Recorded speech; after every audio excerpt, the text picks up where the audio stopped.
Well, thank you, Mr. Ambassador, and thanks to you folks for sticking it out this afternoon. I'm going to talk to you about two things. The first has to do with the Iranian-American community and the MEK, and by association, the people who are now at Camp Liberty.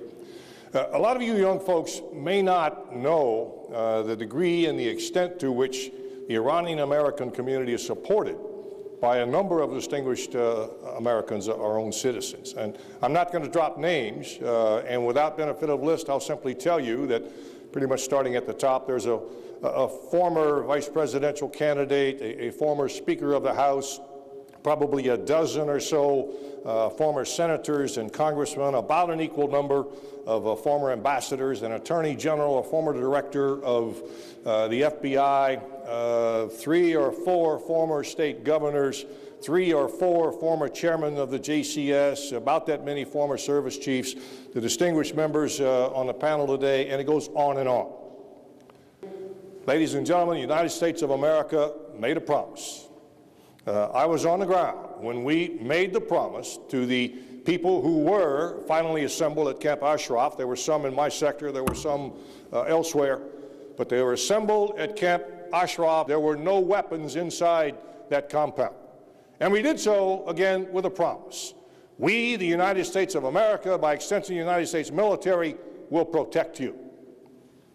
That promise has fallen on hard times to conduct their bloodletting. And that has simply raised the ire of a number of those people I talked to you about, saying, hey, we made a promise. It's a legal document. And yet we're doing nothing as these types of things are taking place under this Maliki government. I personally believe, and I think a lot of my contemporaries do, that the MEK and the things that the professor talked about that happened in 2009 are maybe our last best chance to solve what is perhaps our most significant problem in the Middle East. You can argue extremism or Iran. It's almost a toss-up these days in particular, but Iran is headlong in the pursuit of nuclear weapons. What are our options there? Well, there are a few, but none of them are really very good. We can continue with negotiations, but I think everybody that knows their history sees where this is going. I call it the North Korean model. The last best option in my mind is change from within. And I agree, I'm afraid, with the professor. We probably missed that boat when it sailed in 2009. But I also suggest that it's not completely gone. I can't imagine that the average citizen in Iran is happy with their government. They're certainly suppressed. They're jailed, they're executed in some cases if they become too vocal, but where that spirit burns, I think it's real. And I think you see it manifested outside the country in the MEK at these rallies that take place and elsewhere, where people simply want to have a non-nuclear representative government in the great state of Iran that can in some better way rejoin the world community.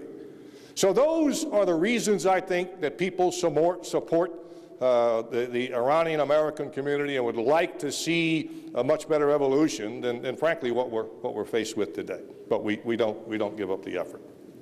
Okay, in terms of the situation in Iraq, is the survival of the Maliki government a vital national objective for the United States?